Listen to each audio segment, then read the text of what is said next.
Assalamualaikum warahmatullahi wabarakatuh. Pada video kali ini saya akan coba memberikan salah satu contoh untuk melakukan analisa kasus menggunakan root conflict analysis. Ini kasusnya adalah kaca jendela yang pecah. Sini permasalahannya adalah di sini ada sebuah lapangan bola yang kecil yang terletak di dekat perumahan. Ya, ini contoh kasus yang sangat umum mungkin di dekat rumah teman-teman. Di situ ada entah itu lapangan bola atau lapangan voli. Ya, biasanya kalau di desa kan banyak ya lapangan seperti itu. Dan suatu ketika ada bola yang menghantam jendela rumah tetangga lapangan bola ini sehingga jendela tersebut pecah.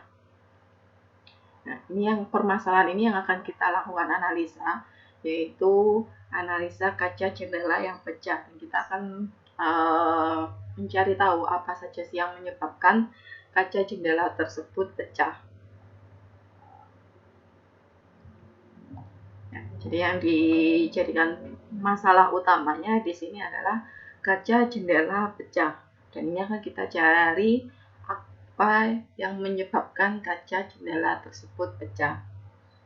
Oke, jadi yang perlu diingat di sini untuk melakukan analisa RCA plus atau root conflict analysis, di video sebelumnya dijelaskan untuk rules-nya.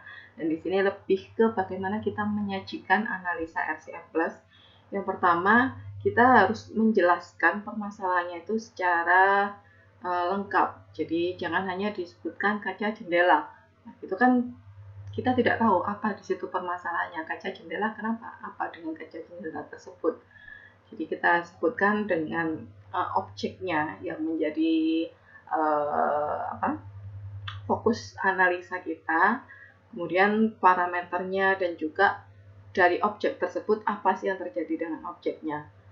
Jadi dijelaskan dengan sebuah kalimat yang lengkap, jangan kalimat yang masih menimbulkan tanda tanya.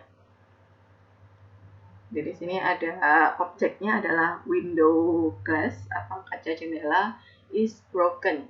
Nah, ini kan subjek, ada predikat, dan juga ya ini verb ya. Jadi yang paling penting di sini adalah ada subjek dan predikatnya, ada dari bendanya itu sendiri atau sistemnya atau prosesnya. Kemudian permasalahannya ini apa sih? Tahu dari kata kerjanya. Di sini adalah kaca jendela pecah. Dan yang perlu diingat di sini, jangan menanyakan dari why, kenapa kaca jendela pecah. Tetapi yang kita tanyakan adalah apa sih yang menyebabkan kaca jendela tersebut pecah? Atau apa penyebabnya? Oke, dan itu yang harus diperhatikan ketika melakukan analisa root conflict analysis ini. Jadi kita cari apa yang menyebabkan, kenapa sih kok jendelanya bisa pecah, kenapa sih kok masalah ini muncul, kenapa masalah B ada. Nah, yang itu dihindari, tapi kita fokus ke mencari root cause-nya, apa yang menyebabkan masalah ini terjadi. Dan jangan sekali-kali hanya menyebutkannya hanya dalam satu buah kata. Apa yang menyebabkan jendela pecah? Di sini disebutkannya terpukul. Nah, itu kan kurang bisa menjelaskan. Jadi dijelaskan dengan lebih jelas lagi. Misalkan dipukul atau terkena bola, dihantam bola, itu kan lebih jelas ya. Jadi penyebabnya di sini adalah karena ada sesuatu yang bekerja pada objek yang kita analisa pada permasalahan yang kita analisa. Dan di sini apa sih yang menyebabkan kaca jendela tersebut pecah? Disebutkan karena di sini ada bola yang menghantam dari kaca tersebut. Untuk awalnya kita berikan tanda negatif terlebih dahulu ya, karena kita masih belum tahu apakah dia memiliki efek positif atau tidak, atau ini bahkan sudah menjadi suatu kondisi yang tidak bisa kita ubah lagi. Jadi yang pertama kita tuliskan dulu adalah tanda negatifnya. Apa yang menyebabkan kaca jendela pecah? Dan di sini disebutkan adalah ada sebuah bola yang menghantam kaca tersebut. Nah, jadi di sini checklistnya, apakah ada efek positif?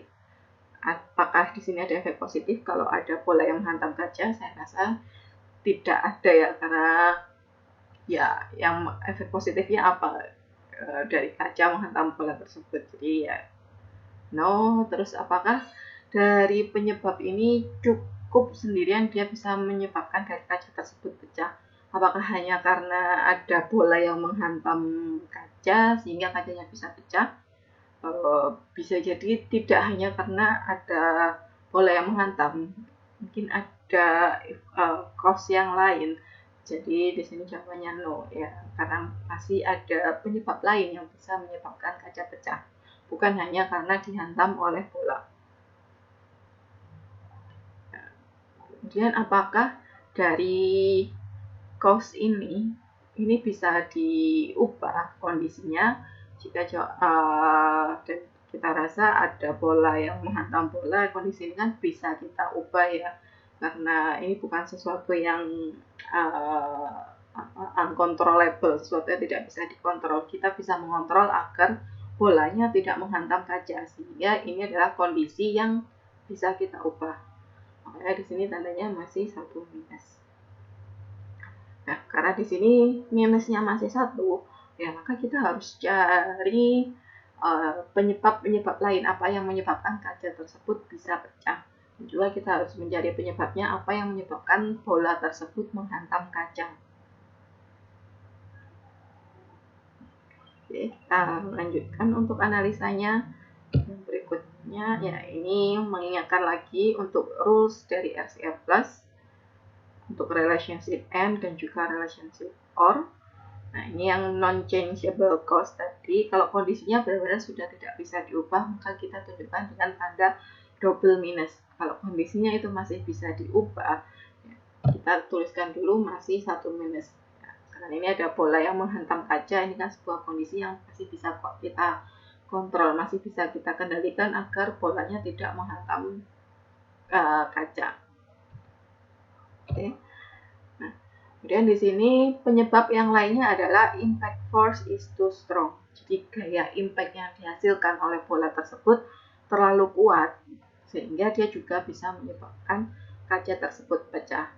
Dan di sini relationship-nya adalah and atau dan. Jadi ada bola saja yang menghantam kaca, belum tentu kacanya bisa pecah. Tapi di sini juga harus ada gaya impact yang besar. Ya, misalkan dari teman-teman mencoba iseng ada bola dilempar ke kaca, tapi lemparannya juga yang nggak terlalu kuat, jadi hanya dilempar secara perlahan, itu kan belum tentu kacanya bisa menjadi pecah ya. Jadi di sini dua efek ini harus ada, baru bisa menyebabkan kaca tersebut pecah. Jadi ada bola yang menghantam kaca dengan gaya impact yang sangat besar, dan ini mengakibatkan dari jendela kaca tersebut menjadi pecah, sehingga hubungannya adalah N. Karena hanya bola saja untuk menghantam kaca belum tentu bisa memecahkan dari jendela kaca tersebut, tapi harus ada efek cause yang lain, harus ada penyebab lain, dan penyebab lainnya ini adalah impact force is too strong, gaya impactnya terlalu kuat.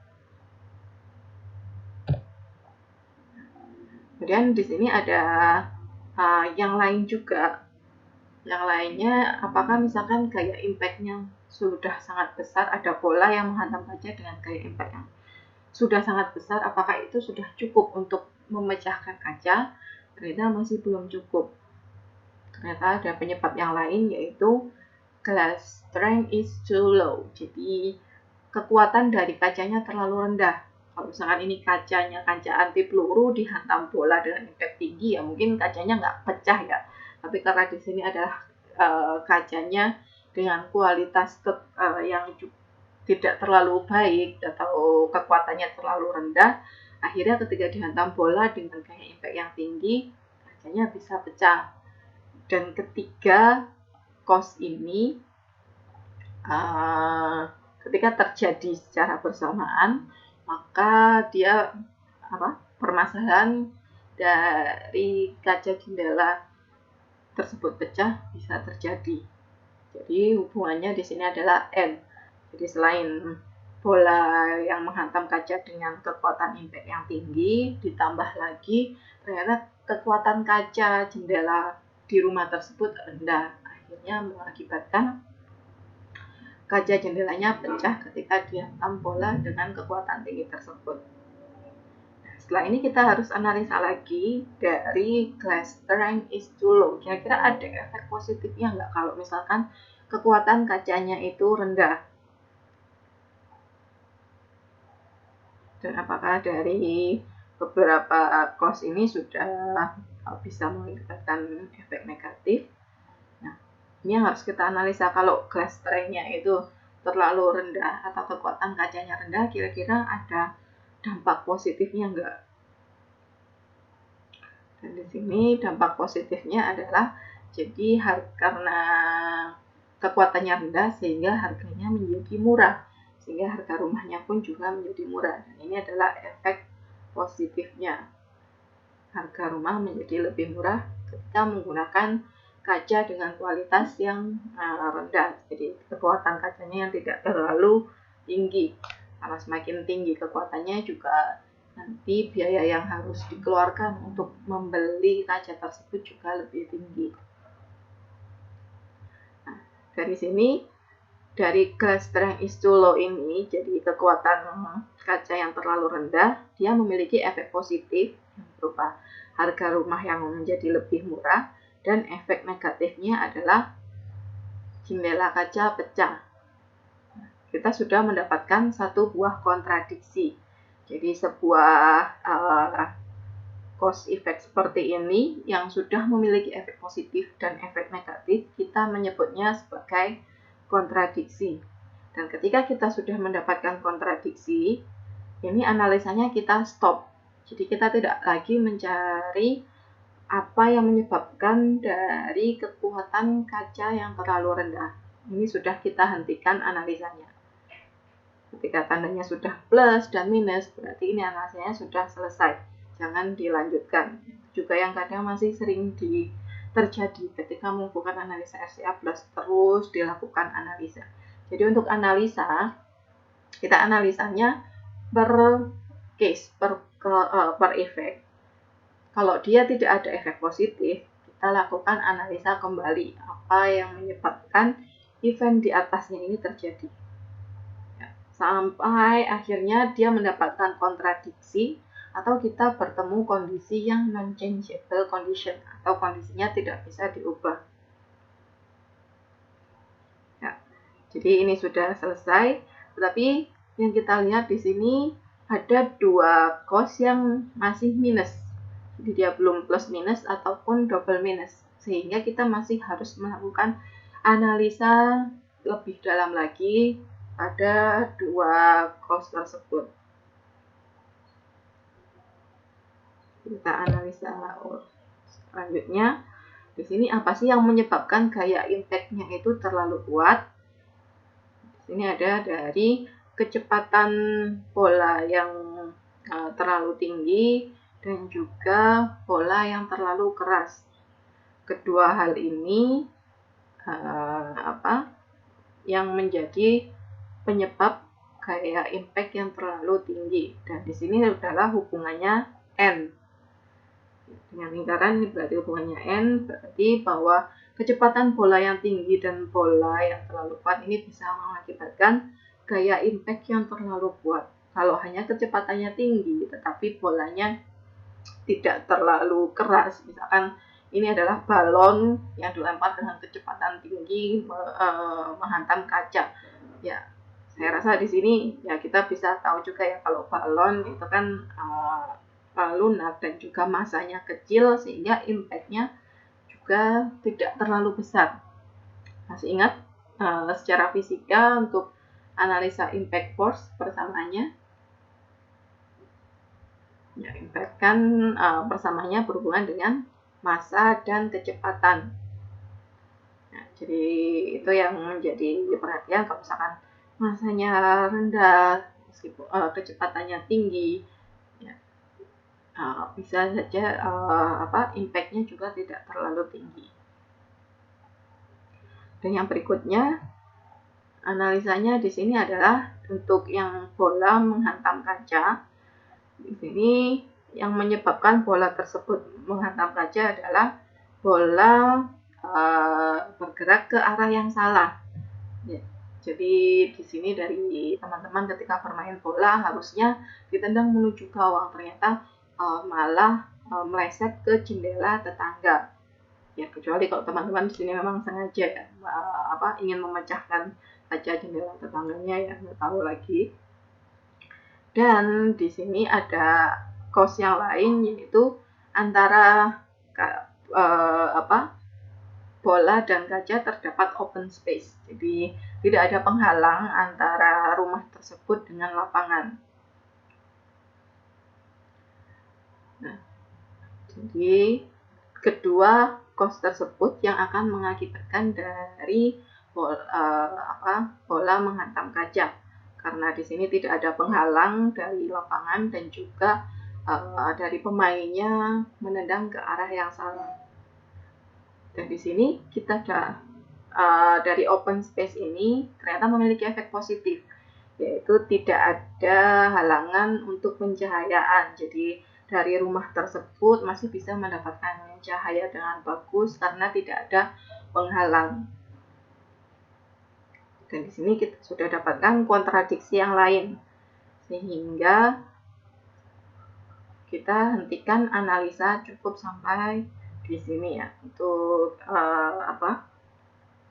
analisa permasalahan atau cause dari open space tersebut. Nah, kita masih melihat di sini ada 3 buah efek negatif. Berarti kita masih harus melakukan analisa lebih lanjut lagi terkait bola yang menghantam pada arah yang salah, kecepatan bola yang terlalu tinggi, dan juga bola yang terlalu keras. Dan kita cari penyebabnya, apa sih yang menyebabkan bola tersebut kecepatannya sangat tinggi. Karena jarak antara pemain dengan kaca tersebut adalah terlalu pendek. Jadi dari pemain bola tersebut menendang bolanya, lokasinya cukup dekat dengan jendela kaca. Kemudian apa sih yang menyebabkan jarak antara pemain dengan jendela kaca tersebut terlalu pendek? Karena dari perencanaan perumahan yang cukup padat.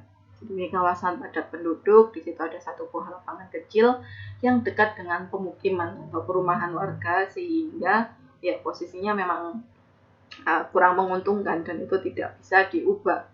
Sehingga di sini tandanya adalah minus-minus atau double minus ini yang menunjukkan bahwa ini adalah kondisi yang tidak bisa diubah. Nah, jadi ini bukan sesuatu yang teman-teman bisa ubah sendiri, karena ini berhubungan dengan satu perumahan. Jadi ini analisanya sudah kita selesaikan di sini. Maka kita coba analisa 2 cause yang lain yang masih belum selesai. Nah, dan di sini ball is too hard, ini ada efek positifnya, yaitu mudah untuk dimainkan. Kalau bolanya terlalu lembek, untuk main bola mungkin kurang menyenangkan ya. Dan juga biasanya kalau bolanya kurang keras, atau biasanya kalau anginnya kurang juga kurang bisa dikontrol untuk arah bolanya. Sehingga efek positifnya di sini ada easy to play. Jadi ini harusnya tandanya plus minus, berarti kita sudah mendapatkan kontradiksi yang lain. Oleh karena itu, ini analisanya sudah kita stop, sudah selesai karena dia sudah ketemu kontradiksi. Dan yang di permasalahan yang lain tadi, ball hit in a wrong direction. Jadi bolanya ke arah yang salah. Apa sih yang menyebabkan arah bolanya itu salah? Adalah dari pemainnya yang kurang berpengalaman. Nah, untuk pemain yang kurang berpengalaman ini, kita hentikan analisanya. Ini adalah bukan kondisi yang bisa kita ubah. Kita sebagai yang menganalisa, berarti kita, berarti pemainnya harus banyak latihan. Ya, itu mungkin bisa seperti itu, tapi itu kan bukan kondisi yang bisa kita ubah. Dan kita sebagai yang melakukan analisa bisa mengubah kondisi tersebut. Ya mungkin ini bisa diubah, tapi yang mengubah ya dari playernya itu sendiri.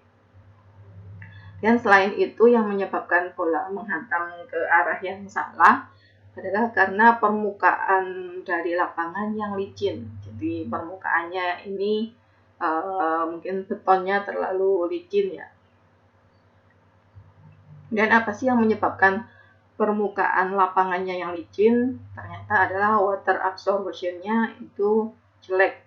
Jadi kemampuan dari lapangan untuk menyerap airnya jelek, sehingga ketika setelah hujan mungkin masih ada sisa-sisa genangan air, dan ketika digunakan untuk bermain bola menjadi licin. Dan di sini ternyata ada efek positifnya. Ketika water absorption-nya itu jelek, ya karena memang dari lapangannya didesain diinginkan harga yang murah untuk desain lapangannya, bukan lapangan dengan standar khusus untuk lapangan, baik itu lapangan voli atau lapangan sepak bola atau basket yang dengan standar yang bagus, sehingga lapangannya menjadi murah.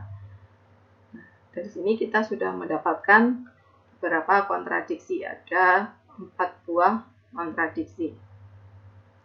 Nah, dari keempat buah kontradiksi ini yang nanti akan kita masukkan ke matriks TRIZ untuk mendapatkan solusi abstraknya. Ini terkait dari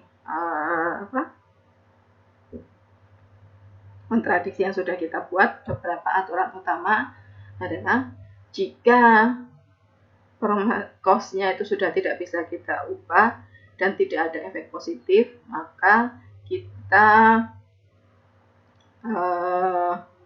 jika cost-nya itu masih bisa diubah dan tidak ada efek positif, maka kita analisa lebih dalam lagi. Kita cari penyebabnya. Kemudian jika cost-nya tersebut memiliki efek positif, maka kita hentikan analisanya. Jadi kita sudah dapatkan kontradiksi. Dan jika satu buah cost tersebut tidak cukup untuk menghasilkan permasalahan, maka kita gunakan tanda N. Jadi ini tanda N. Kalau ini saja tidak cukup untuk menyebabkan dari permasalahan yang di atasnya terjadi, ya, maka kita gunakan tanda N dan kita cari cost-nya yang lain. Dan selama masih bisa diubah, masih bisa kita lakukan analisa penyebab yang di atas ini terjadi, ya kita terus lakukan analisanya. Jika ada 2 buah cost yang menghasilkan negatif efek yang sama, tetapi dapat bekerja secara independen atau tidak terkait satu sama lain, maka kita gunakan hubungan OR. Seperti yang di kasus ini, surface of the field is slippery, atau permukaannya yang licin, dan player yang tidak berpengalaman. Ini keduanya independen, tidak saling terkait, maka kita gunakan hubungan OR.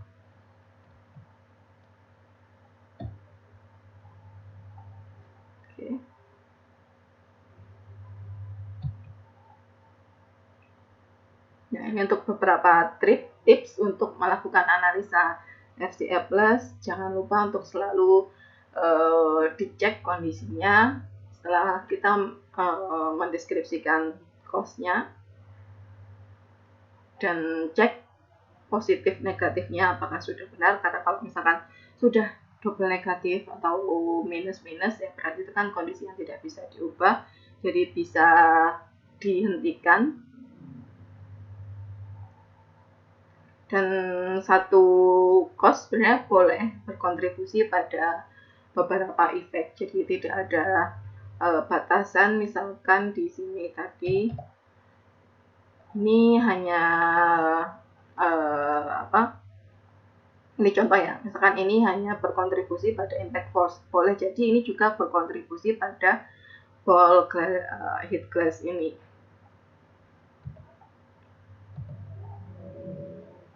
Dan jangan lupa selalu perhatikan, selalu saya ulang-ulang adalah tanda panahnya. Panahnya itu selalu ke atas, karena yang kita cari adalah apa penyebab permasalahannya di atas itu terjadi. Sehingga kita cari akar-akar permasalahannya. Kita bukan mencari akibat dari permasalahan tersebut. Oke, cukup sekian terkait dari contoh aplikasi di RCA Plus. Nanti silakan dicoba. Terima kasih. Wassalamualaikum warahmatullahi wabarakatuh.